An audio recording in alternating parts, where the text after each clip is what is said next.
అదేవిధంగా మా వికారాబాద్ జిల్లా నుంచి వచ్చినటువంటి మా సోదరులకు అందరికీ నమస్కారం తెలియజేస్తూ, ముందుగా ఈరోజు స్వామి వివేకానంద గారి జయంతి సందర్భంగా అందరికీ శుభాకాంక్షలు తెలియజేస్తూ ఉన్నాను. నా ప్రెస్ మీట్ స్టార్ట్ చేసే కంటే ముందు మా పార్టీ ఆఫీస్ పైన నిన్న భువనగిరిలో జరిగినటువంటి దాడిని, కాంగ్రెస్ గూండాలు చేసినటువంటి దాడిని తీవ్రంగా ఖండిస్తూ ఉన్నాను.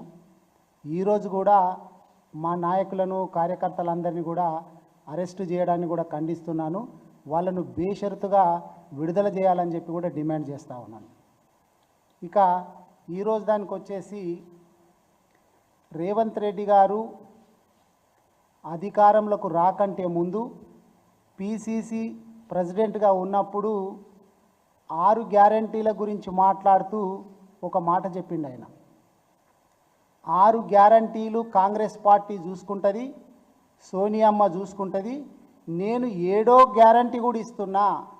అదేంటంటే కేసీఆర్ గారి పాలన లోపల ప్రజాస్వామ్యం కుంటుబడ్డది, నేను ప్రజాస్వామ్యాన్ని కాపాడడమే 7వ గ్యారంటీ, ఆ 7వ గ్యారంటీ నేను ఇస్తున్నా అనేటటువంటి మాట చెప్పిండు. ఆ 7వ గ్యారంటీ అంటే ప్రజాస్వామ్యాన్ని పరిరక్షించడము ఎంత బాగా జరుగుతుంది తెలంగాణ రాష్ట్రంలో కావచ్చు, ముఖ్యంగా వికారాబాద్ జిల్లా కొడంగల్ లోపల ఏ విధంగా ఉంది అనడానికి మనం మొన్ననే ఒక వీడియో చూసినాం, వాళ్ళ అన్న తిరుపతి రెడ్డి గారికి సంబంధించింది. దానికంటే ముందు ఏం జరిగింది అనేటటువంటిది మీకు ఒక కొన్ని సెకండ్లకు సంబంధించినటువంటి వీడియో చూసి దానికి సంబంధించింది మీకు చెప్తాను. దయచేసి మిత్రులు ఒక్కసారి వీడియో.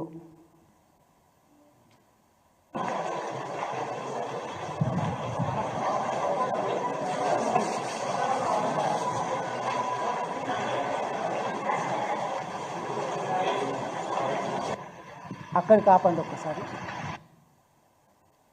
ఇక్కడ దాకా చూసింది ఏంటంటే రేవంత్ రెడ్డి గారి సోదరుడు తిరుపతి రెడ్డి గారు లగచర్ల ఘటన జరిగిన సందర్భంగా కలెక్టర్ ఆఫీస్కు వందలాది మంది కాంగ్రెస్ కార్యకర్తలను వేసుకొని కలెక్టరేట్కు వచ్చినప్పుడు కలెక్టర్ గారు ఆయన ఆఫీస్ నుంచి, ఛాంబర్ నుంచి బయటికి వచ్చి స్వాగతం పలుకుతూ లోపలికి తీసుకుపోయినటువంటిది మనం చూసినాం.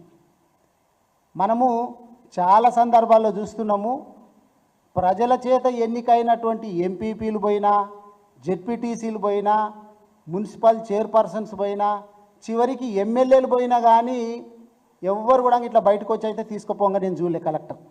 కానీ ఒక సర్పంచ్ కాదు, ఒక ఎంపీటీసీ కాదు, ఒక జెడ్పీటీసీ కాదు, చివరికి వార్డు మెంబర్ కూడా కానటువంటి వ్యక్తి ఒకే ఒక హోదా ఉన్నది ఏంది అంటే ముఖ్యమంత్రి గారి అన్న.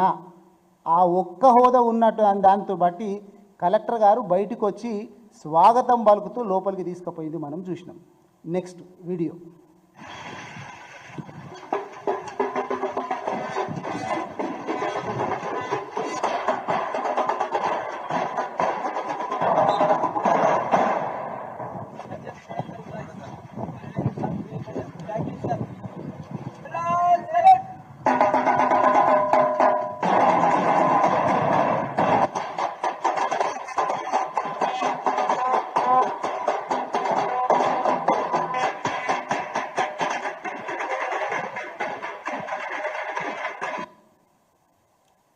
ఆ వీడియో మొన్న చాలా చోట్ల వైరల్ అయింది, మనం అందరం కూడా చూసినాం.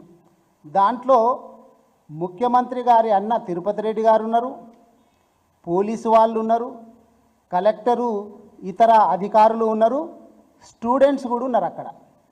అయితే మనం అక్కడ గమనించాల్సినటువంటి విషయం ఏంటంటే స్టూడెంట్స్, విద్యార్థులు ఎండలో నిలబడి ఉన్నారు, కనీసం వాళ్ళకి చాలామందికి చెప్పులు, షూ కూడా లేవు, అవి కూడా తీసేపించారు. ఈయన వివిఐపి వస్తున్నారని చెప్పి, ముఖ్యమంత్రి గారి సోదరుడు వస్తున్నారని చెప్పి గంట ముందు నుంచి విద్యార్థులను ఎండ లోపల నిలబెట్టి మార్చి ఫాస్ట్ చేపించుకుంటూ అంత ఘోరంగా అవమానించినటువంటి, ప్రజాస్వామ్యాన్ని కూని చేస్తున్నటువంటి చరిత్ర మనం చూస్తూ ఉన్నాం. స్టూడెంట్స్కి ఏమి మనం సందేశం ఇవ్వదలుచుకున్నాము? సొసైటీకి ఏమి సందేశం ఇవ్వదలుచుకున్నాము?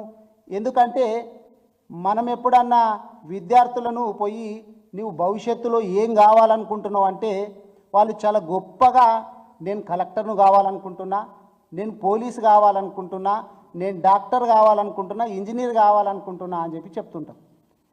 మరి ఇప్పుడు అటువంటి యాంబిషన్ ఉన్నటువంటి విద్యార్థులను కలెక్టర్ సమక్షం లోపలనే ఈ విధంగా జరుగుతూ ఉంటే రేపో మాపో ఎప్పుడన్నా కలెక్టర్ మీద మీరు ఒక వ్యాసం రాయండి రా బాబు, ఒక ఎస్సే రాయండి అంటే ఏం రాస్తారు వాళ్ళు? కలెక్టర్ కావాలంటే మనం ఐఏఎస్ పాస్ కావాలా, పాస్ అయిన తర్వాత మనం కలెక్టర్ అయితే మనకు ఓ గన్మెన్ ఉంటాడు, ఓ బంట్రోతు ఉంటారు, ముఖ్యమంత్రి గారికే కాదు ఆయన కుటుంబ సభ్యులు వచ్చినా కానీ మనం సెల్యూట్ కొట్టాలా, వాళ్ళకు బొకేలు ఇవ్వాలా. కలెక్టర్ అయినాం కాబట్టి మనం షూ వేసుకోవచ్చు, కానీ విద్యార్థులను ఎండలో నిలబెట్టి షూ లేకుండా నిలబెట్టి మార్చి ఫాస్ట్ చేయించవచ్చు. ఇది నేర్చుకుంటాం. లేకపోతే ముఖ్యమంత్రి గారే కాదు ఆయన కుటుంబ సభ్యులు ఇట్లా కలెక్టర్ ఆఫీస్కి ఎప్పుడన్నా వస్తే ఛాంబర్ బయటికి పరిగెత్తుకుంటూ వచ్చి స్వాగతం పలుకు లోపలికి తీసుకొని పోవాలా. ఇది నేర్చుకునేటటువంటి పరిస్థితి ఉంది. సమాజానికి మనము ఏం చెప్పదలుచుకున్నాం అసలు? నిజంగా మరి కలెక్టర్ గారు, వికారాబాద్ కలెక్టర్ గారు చాలా మంచి మనిషి అని విన్నా అంతకుముందు. కానీ అటువంటి వ్యక్తి మరి ఈ విధంగా, ఎందుకంటే అఖిల భారత సర్వీసులో ఉన్నటువంటి వాళ్ళు చాలా గౌరవప్రదంగా ఉంటూ మిగిలిన వాళ్లకు రోల్ మోడల్గా ఉండాలి. ముఖ్యంగా మన భారతదేశం లోపల సివిల్ సర్వెంట్స్ అంటే ఆ హోదా రావాలంటే ఎంతో ఆశగా చూస్తున్నటువంటి లక్షలాది మంది విద్యార్థులు ఉంటారు. మరి మనం ఏం సందేశం ఇస్తున్నట్టు? గవర్నమెంట్లు అనేటటువంటి 5 సంవత్సరాలు ఉంటాయి, మళ్ళీ మారుతుంటాయి. కానీ మీకు 60 సంవత్సరాలు వచ్చేదాకా కూడా మీకు అదే హోదా ఉంటుంది. కాబట్టి కలెక్టర్ గారు కూడా ఆలోచన చేయాలి. ప్రోటోకాల్ను చూసేటటువంటి వ్యక్తి జిల్లాకు మెజిస్ట్రేట్, మీరు ఒక మెజిస్ట్రేట్ అయ్యుండి ఇటువంటి సందేశము సమాజానికి, సొసైటీకి ఇస్తే ఏమి మనము సమాజంకు చెప్తున్నట్లు అవుతుందో మీద ఆలోచన చేయాలి. దాంతోపాటు నేను కొన్ని ఫోటోలు చూపిస్తాను మీకు. ఇగో ఇక్కడ ఉన్నటువంటి ఫోటోలలో కలెక్టర్ గారు మాట్లాడుతున్నారు, పక్కన తిరుపతి రెడ్డి గారు ఉన్నారు. ఇగో ఇక్కడ కలెక్టర్ గారు ఉన్నారు, పక్కన తిరుపతి రెడ్డి గారు చెక్కిస్తున్నారు. ఇగో ఇక్కడ తిరుపతి రెడ్డి గారు పూజ చేస్తూ ఉన్నారు. ఇగో ఇక్కడ చూడండి తిరుపతి రెడ్డి గారు చేప పిల్లలను వదులుతూ ఉన్నాడు.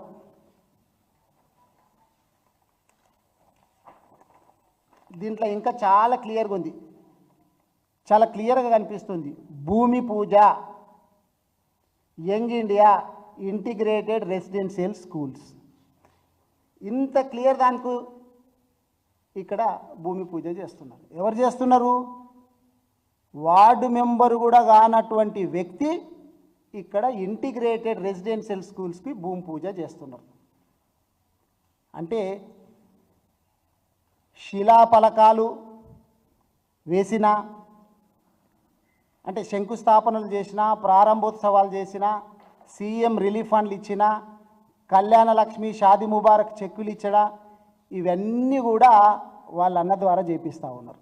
అదే కాదు ఆఫీసర్స్ తోటి రివ్యూ కూడా చేయిస్తున్నారు.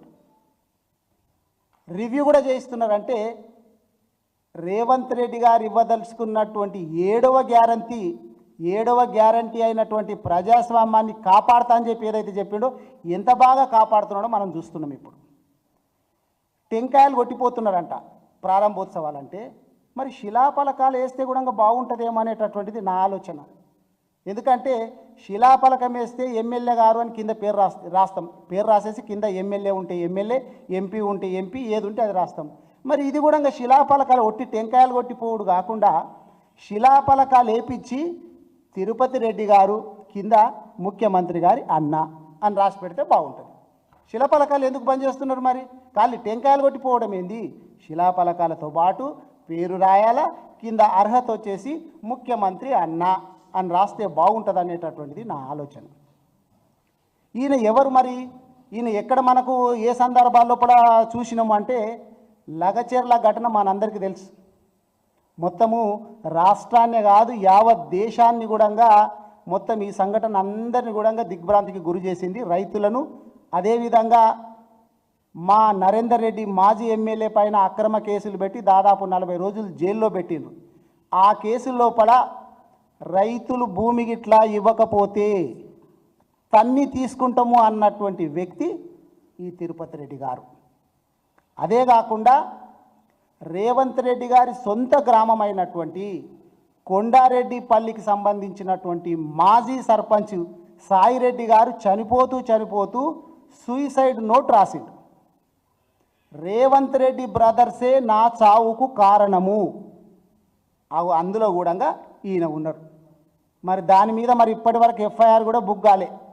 కానీ పాపము అల్లు అర్జున్ ఏదో సినిమా జూనికి పోతే తొక్కిసలాడ అయ్యిందని చెప్పి అక్కడ చనిపోయింది.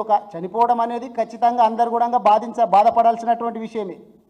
ఆయన ఫ్యాన్స్, ముఖ్యంగా అల్లు అర్జున్ గారికి సంబంధించినటువంటి ఫ్యాన్స్ కూడా ఆలోచన చేయాలి. సూయిసైడ్ నోటు రాసి పెట్టి చనిపోతే వాళ్ళ మీద యాక్షన్ లేదు, ఎఫ్ఐఆర్ లేదు. కానీ ఈయన పోయిండు, అల్లు అర్జున్ గారు సినిమాకు పోయిండు అందుకే చనిపోయిందని చెప్పి కారణాలు చెప్పేసేసి ఈయన మీద అక్రమంగా కేసులు పెట్టిండ్రు. ఆయన ఫ్యాన్స్ కూడా ఆలోచన చేయాలి.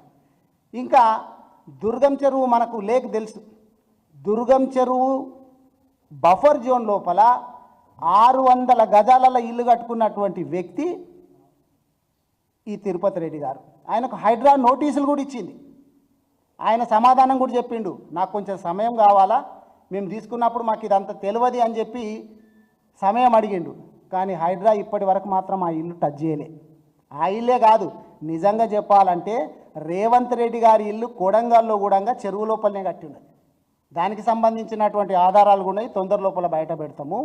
ఈ విధంగా మామూలు పేదవాళ్ళు హైదరాబాద్ లోపల పైసా కూడబెట్టుకొని కట్టుకున్నటువంటి ఇండ్లనేమో సమయం ఇవ్వకుండా నిర్దాక్షిణ్యంగా కూల్చేస్తున్నటువంటి ఈ హైడ్రా, దీనికి సమాధానము రంగనాథ్ గారు చెప్పాలి.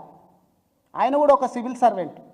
మరి పేదల పట్ల ఒక న్యాయము, ముఖ్యమంత్రి గారి ఇంటిపైన, ముఖ్యమంత్రి గారి బంధువుల ఇండ్లపైన ఒక న్యాయం అనేటటువంటిది మాత్రము కరెక్ట్ కాదు అనేటటువంటి విషయాన్ని తెలియజేస్తున్నా. ఇంకొక ఫోటో చూపిస్తా, మా వికారాబాద్ నియోజకవర్గానికి సంబంధించి చాలా క్లియర్గా రాసి ఉంది. కాంగ్రెస్ పార్టీ కార్యాలయము కింద ఇస్తున్నది చెక్కుల పంపిణీ, మెడలో కాంగ్రెస్ కండువా, మీద క్లియర్గా తెలుస్తుంది కాంగ్రెస్ పార్టీ కార్యాలయము, మెడలోపల కాంగ్రెస్ కండువా, చెక్కుల పంపిణీ. మరి ఇంత అధ్వానంగా ఉంటే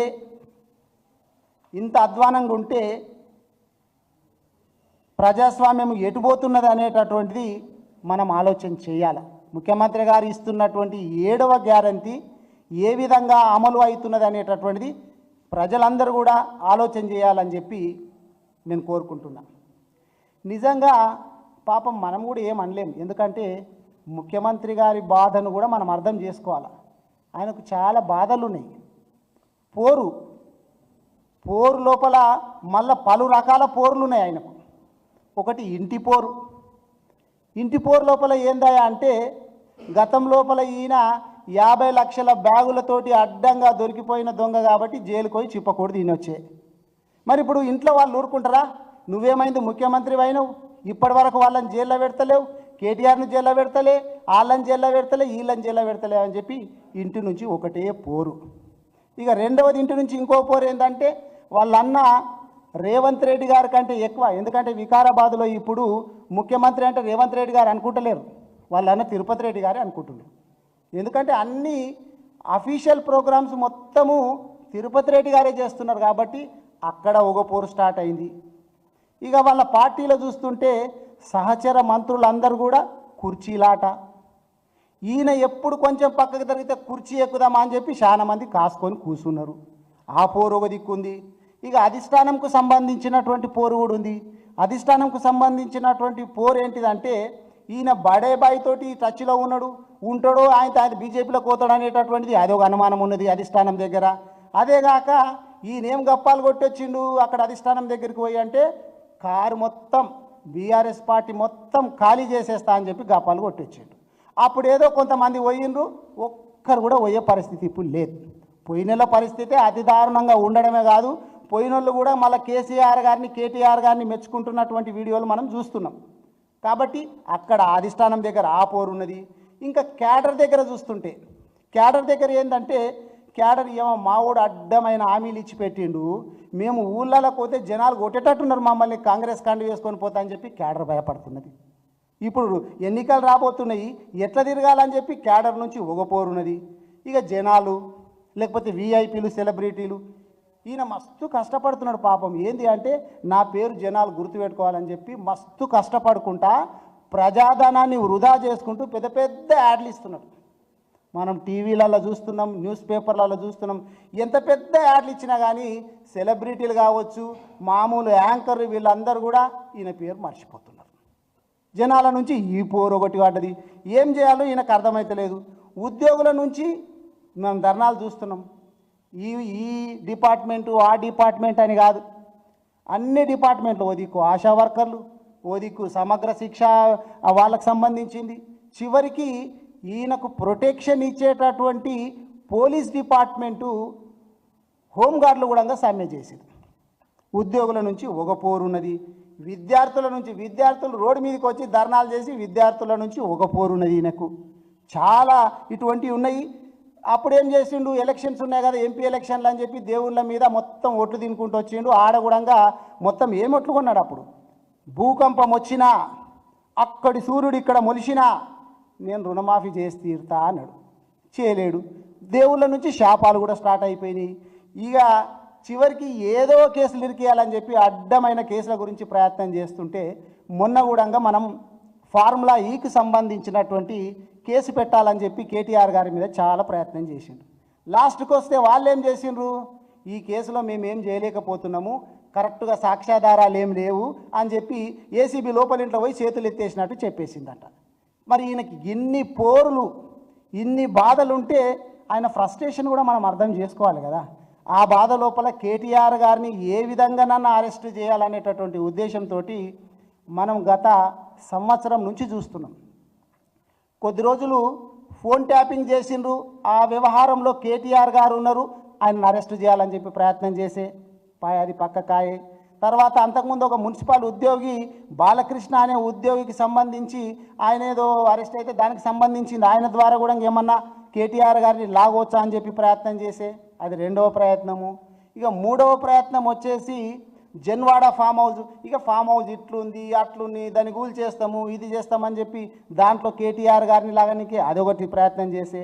నాలుగవదేమో అదే ఫామ్ హౌస్ లోపల కేటీఆర్ గారికి సంబంధించిన కుటుంబీకులు, చిన్నపిల్లలు, పెద్ద మనుషులు అందరు కలిసి దీపావళికి సంబంధించినటువంటి దావత్ చేసుకుంటుంటే కూడా రేవ్ పార్టీ అని అక్కడ డ్రగ్స్ ఉన్నాయని చెప్పి ఆదాడికి కేటీఆర్ గారు వస్తాడు ఎట్లాగైనా అని చెప్పి అక్కడ ఆశ చూసే, అక్కడ కూడా కుదరకపాయే. ఇప్పుడు ఇందాక నేను చెప్పినట్టు మా వికారాబాద్ జిల్లాకు సంబంధించినటువంటి లగచెర్ల కేసులో కూడా అక్కడేమన్నా నరేందర్ గారి ద్వారా కేటీఆర్ గారి పేరు చెప్పించినట్లు ప్రయత్నం చేద్దామని చెప్పి నరేందర్ రెడ్డి గారికి తెలియకుండానే పోలీసుల చేత కేటీఆర్ గారి పేరు చెప్పినట్టు రాపిచ్చేసి సంతకం పెట్టి ఇప్పించేస్తే మళ్ళీ నరేందర్ రెడ్డి గారు లేఖ ఇచ్చి నేను అది చూడలేదు, నాకు అసలు సంబంధం లేదని చెప్పి అక్కడి ఇజ్జత్వాయే. ఇక లాస్ట్కి వచ్చేసి ఫార్ములా ఈ గురించి మనం చూస్తాం. ఇట్లా సంవత్సర కాలంలో 6 సార్లు ప్రయత్నం చేసి విఫలమైకుంటూ వచ్చిండు. ఆయన ఇచ్చినటువంటి 6 గ్యారంటీలు ఎక్కడ పక్కకు పోయినాయో దేవుడెరుగు. 6 సార్లు ప్రయత్నించి విఫలమైనటువంటి వ్యక్తి మాత్రము రేవంత్ రెడ్డి గారు. ఇక ఆయన ఇందిరమ్మ కమిటీలు వేసిండు, మనకు అందరికీ తెలుసు.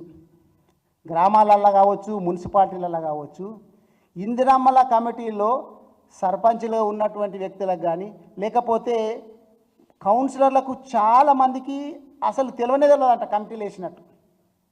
ప్రజాప్రతినిధులు అంటే ప్రజల చేత ఎన్నుకోబడ్డటువంటి వాళ్ళకేమో ఈ విధమైనటువంటి గౌరవం ఉంది, కానీ ఏ పదవి లేకుండా ఉన్నటువంటి వాళ్ళన్నకేమో అటువంటిది ఉంది. ఈ ఇందిరమ్మ కమిటీలు కూడా ఒక బోగస్. ఎందుకంటే తొందర లోపల ఎన్నికలు రాబోతున్నాయి కాబట్టి మళ్ళీ ఇంకొకసారి మోసం చేయొచ్చు ప్రజలను అనే దాంతో రేవంత్ రెడ్డి గారు ప్రయత్నం చేస్తున్నారు. కానీ తెలంగాణ ప్రజలు చాలా ఆలోచన పరులు. మీరు ఇచ్చినటువంటి 6 గ్యారంటీలను భద్రంగా దాచిపెట్టుకున్నారు. ఇప్పుడు ఈ సందర్భంగా నేను ప్రజలందరినీ కూడా కోరేది ఏంటంటే వాటిని బయటికి తీయండి. రాబోయేటటువంటి రోజుల లోపల కాంగ్రెస్ పార్టీ వాళ్ళు ఎవరు వచ్చినా కానీ నిలదీయండి. మీరిచ్చినటువంటి 6 గ్యారంటీలకు సంబంధించినటువంటి ఇది హామీ పత్రము 100 రోజుల లోపల నెరవేరుస్తామని చెప్పి మీరు హామీ ఇచ్చిండ్రు. మేము పెట్టే లోపల దాచిపెట్టినాము, ఇప్పుడు బయటికి తీసినాము. దీని సంగతి ముందు చెప్పిన తర్వాతనే మీరు మళ్ళీ ఓట్లు అడగాలనేటటువంటిది ప్రజలందరూ కూడా కాంగ్రెస్ పార్టీకి సంబంధించినటువంటి వాళ్ళని అడగాలని చెప్పి కోరుతున్నా. ఇందిరమ్మ రాజ్యం అంటే ఎట్లుంటుందో అనుకున్నాం.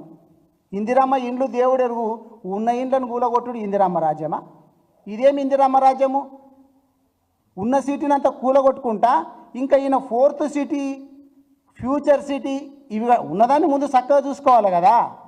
ఉన్న సిటీని కాపాడుకుంటూ నువ్వు కొత్తవి చేస్తే ఎవరైనా హర్షిస్తారు, కానీ ఉన్న ఇండ్లనంతా కూల్చుకుంటా హైడ్రా పేరు మీద, మూసీ పేరు మీద కూల్చుకుంటూ ఇంకా నేను 4th సిటీ కడతా, లేకపోతే ఫ్యూచర్ సిటీ కడతా. ఉన్న ప్రజెంట్ సిటీని అయితే బాగా చేయ బాబు. ప్రజెంట్ సిటీ సంగతి దేవుడు ఎరువు, కానీ నువ్వు ఫ్యూచర్ సిటీ గురించి ఎందుకు ఆలోచన చేస్తున్నావు? ఈ విధంగా ఇప్పుడు వికారాబాద్ లోపల ప్రజాస్వామ్యము ఏ విధంగా కూని అవుతున్నదో మనం అందరం కూడా చూసినాము.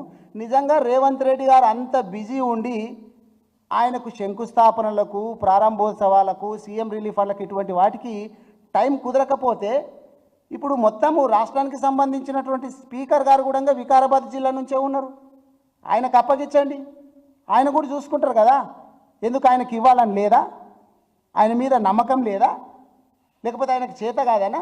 మరి ఆయనకి ఇవ్వండి. పాపం ఆయన కూడా ప్రజల చేత ఎన్నుకోబడ్డటువంటి వ్యక్తే కదా, ఆయనకి ఇవ్వాలని చెప్పి కోరుతా ఉన్నా. ఇక కుటుంబ పాలన గురించి చెప్తుంటారు. ఇప్పుడు ఇందాక చెప్పుకొచ్చిందంతా కుటుంబ పాలన ఏ విధంగా ఉన్నదో మనం చూసినాం. అంటే కేసీఆర్ గారిది కుటుంబ పాలన, హరీష్ రావు గారు, కేటీఆర్ గారు, కవిత గారు వీళ్ళందరూ కూడా కుటుంబ పాలన అని చెప్తున్నారు. వాళ్ళందరూ కూడా ఉద్యమం లోపల పాల్గొని ప్రజల చేత ఎన్నుకోబడి వచ్చినటువంటి వాళ్ళు.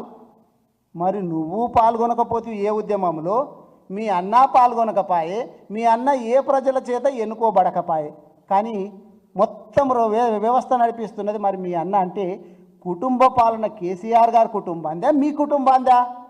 మీరు ఆలోచన చేయాలని చెప్పి రేవంత్ రెడ్డి గారిని కోరుతున్నా. ఇక చివరగా నేను చెప్పేది ఏంటంటే రేవంత్ రెడ్డి గారి ప్రయత్నం ఏంది మొత్తం అంటే, అలవి కానీ హామీలు ఇచ్చిండ్రు, వాళ్ళు కూడా అనుకోలేరు అధికారంలోకి వస్తారని చెప్పి, వాళ్ళు కూడా అనుకోలేరు మేము ఎట్లాగో వచ్చేది లేదు సచ్చేది లేదు అని చెప్పి నోటికి ఏది వస్తే ఆ హామీ ఇచ్చుకుంటూ పోయిండ్రు. ఎవడు ఏది అడిగితే అది ఇచ్చుకుంటూ పోయిండ్రు, హామీలు ఇచ్చిండ్రు. ఇప్పుడు చివరికి ఏం చేయాలనో అర్థమైతలేదు. వీళ్ళు చెప్తున్నట్టే రుణమాఫీ ఎక్కడ చక్కగా లేకపోయే, రైతు భరోసా ఎక్కడ చక్కగా కాకపోయే, మొత్తము వానకాలంకు సంబంధించినటువంటి రైతు భరోసాను అయితే మొత్తం ముంచేసిండ్రు, ఒక పైసా ఇయ్యలే. ఇప్పుడు వాళ్ళు ఇచ్చినటువంటి మరి ఈ పంటకు, యాసంగి పంటకు కూడా 15,000 అని చెప్పి గొప్పలు చెప్పినటువంటి రేవంత్ రెడ్డి గారు లాస్ట్కు మళ్ళీ 12,000కు వచ్చాయి ఒక ఎకరానికి సంవత్సరానికి. మరి అప్పుడేం చెప్పిండ్రు? అప్పుడు చెప్పినటువంటి మాట ఏంటంటే కేసీఆర్ గారు 2 పంటలకు ఇస్తాడా, ఇంకో పంటకు ఎవరు ఇస్తారు? మరి ఏం బిచ్చం ఎత్తుకుంటుండ్రా? రైతులంటే మీకు అట్లా కనిపిస్తుండ్రా? 3 పంటలకు ఇవ్వాలా, అది కూడా ఎకరానికి 10,000 కాదు 15,000 ఇవ్వాలా. అదేగాక అది ఒక్కరికే రైతులకే కాదు, కౌలు రైతులకు కూడా ఇస్తాం మేము అధికారంలోకి వస్తే అని చెప్పిండ్రు.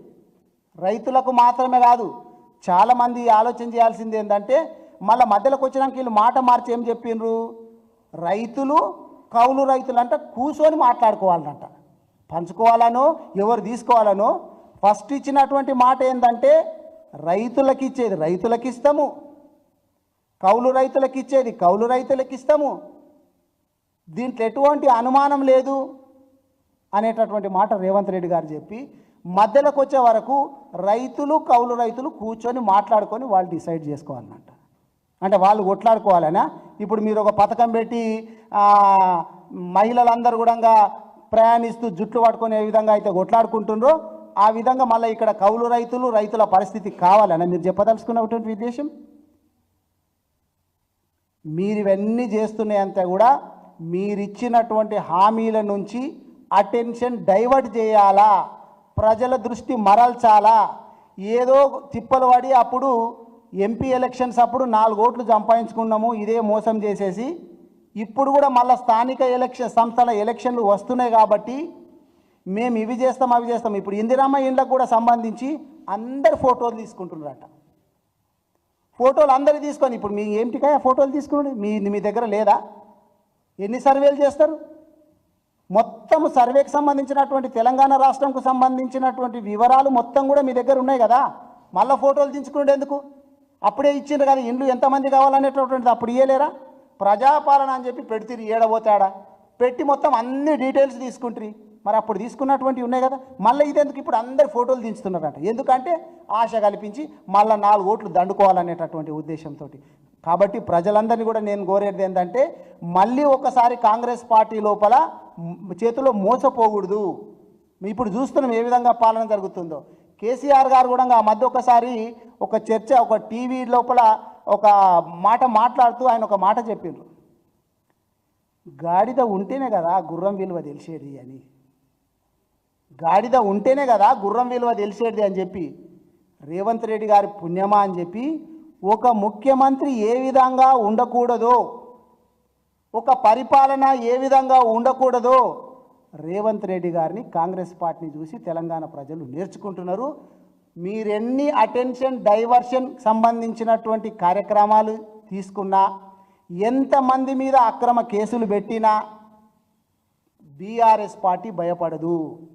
బీఆర్ఎస్ పార్టీ ప్రధాన ప్రతిపక్షంగా ప్రజల పక్షాన నిలుస్తుంది. మీరిచ్చినటువంటి 6 హామీలు కావచ్చు, 6 గ్యారంటీలు కావచ్చు, 120 హామీలు కావచ్చు, నెరవేర్చేదాకా మీ వెంబడి పడుతుంది. రాబోయేటటువంటి ఎలక్షన్ లోపల తెలంగాణ ప్రజలు కూడా సిద్ధంగా ఉన్నారు, మీకు కర్రు కాసి వాత పెట్టడానికి సిద్ధంగా ఉన్నారని చెప్పి తెలియజేసుకుంటూ సెలవు.